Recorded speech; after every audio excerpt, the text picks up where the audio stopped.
একদিনের জন্য সাকিব খানকে কাছে পেতেন তাহলে কি করতেন? কিছুই করতাম না। সাকিব খানকে দিয়ে আমি কি করব? গুলশানের ঠিক কোন জায়গাটায় দাঁড়াইলে এই গুলশানের ভাবি গুলশানের আন্টিরা ছেলেদেরকে হায়ার করে নিয়ে যায় তাদের বাসায়? বলো বাবাজি। ফার্স্ট অফ অল আমার বাড়ি মানিকগঞ্জ, তো আমি মানিকগঞ্জেই থাকি। আমি গুলশানে কখনো যাইনি, সো আমার সেভাবে জানা নেই গুলশানের ভাবিরা। একটু খুলে বলুন। হিরো আলমের পাশে সব থেকে বেশি কাকে মানাবে বলে আপনি মনে করেন? হিরো আলমের পাশে কল লাগবে না করলে আমি বুঝবো কেমন তারা। হিরো আলমের বউকে আমি জানি না। আমি হিরো আলমকে খুব একটা ফলো করি না, তার সম্পর্কে আমার ধারণা খুবই কম, সো আমার জানা নেই।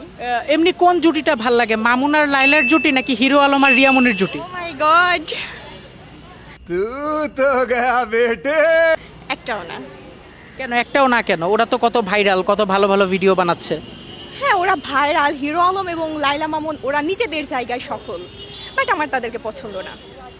আপনি যদি একদিনের জন্য সাকিব খানকে কাছে পেতেন তাহলে কি করতেন? কিছুই করতাম না। সাকিব খানকে দিয়ে আমি কি করব? একটা আছে না সেলিব্রিটি, সে এখন টপে আছে, একটা আছে না যে একটা খুব ইচ্ছা সাকিব খানকে যদি একদিন কাছে পাইতাম, গল্প করতাম বা ছবি তুলতাম বা কিছু করতাম। না, আমার মিডিয়া জগতের কোনো মানুষের প্রতি খুব একটা আকর্ষণ নাই। সেখানে সাকিব খান বাংলাদেশের সুপারস্টার, সে সিনেমা করছে, আরও ভালো সিনেমা করুক, দেশের জন্য সুনাম বয়ে আনুক, এতটুকুই তার কাছে চাওয়া। কিন্তু আমি পার্সোনালি কিছু চাই না তাকে নিয়ে। ঠিক আছে ঠিক আছে। একদিন সকালে ধরেন ঘুম থেকে উঠলেন, ঘুম থেকে উঠেই শুনলেন আপনার বিয়ে ঠিক হয়ে গেছে, ঠিক সেই মুহূর্তে আপনার করণীয় কি? ও মাই গড, অ্যাট ফার্স্ট আমি সীমিত আকারে 5 মিনিট শক নিয়ে বসে থাকবো। কি হইতেছে, আমি কি স্বপ্ন দেখতেছি নাকি রিয়েলে আছি, সেটা অ্যাট ফার্স্ট বুঝার পরে তারপরে জানার ট্রাই করব ছেলেটা আসলে কি, আমি কি তাকে চিনি। যদি চিনি তাহলে ওই ছেলে কি আমাকে টলারেট করতে পারবে বিয়ের পর, সেটা চিন্তা ভাবনা করব। আদারওয়াইজ কি বাড়ি থেকে বললে বিয়ে করে ফেলবো। যা বুঝবার আমি বুঝে গিয়েছি। ধরেন আপনি একটা ছেলের সাথে প্রেম করেন, আপনি জানতে পারলেন আপনার অবর্তমানেও সে ডবল টাইমিং করতেছে, সেই ক্ষেত্রে আপনি আপনার বয়ফ্রেন্ডকে কি করবেন? চলে আসবো ছেড়ে। কিছুই করবেন না? কোনো রিভেঞ্জ? প্রকৃতির রিভেঞ্জ সব থেকে বড় রিভেঞ্জ।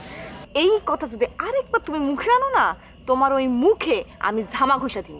এই মুহূর্তে যদি আপনি শুনেন যে আপনার হাতে হায়াতার একদিন আছে, আপনি কালকেই মারা যাবেন, তাহলে আপনার শেষ ইচ্ছা বা অপূর্ণ ইচ্ছাটা কি থাকবে?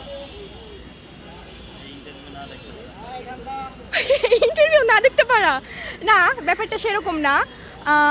যদি এরকম শুনি আমি আজকে শেষ দিন, তাহলে ইচ্ছার পেছনে তো গত 23 বছর ছুটছি, জীবনের শেষ দিনে কোনো দুনিয়াবি কিছু চাইবো না।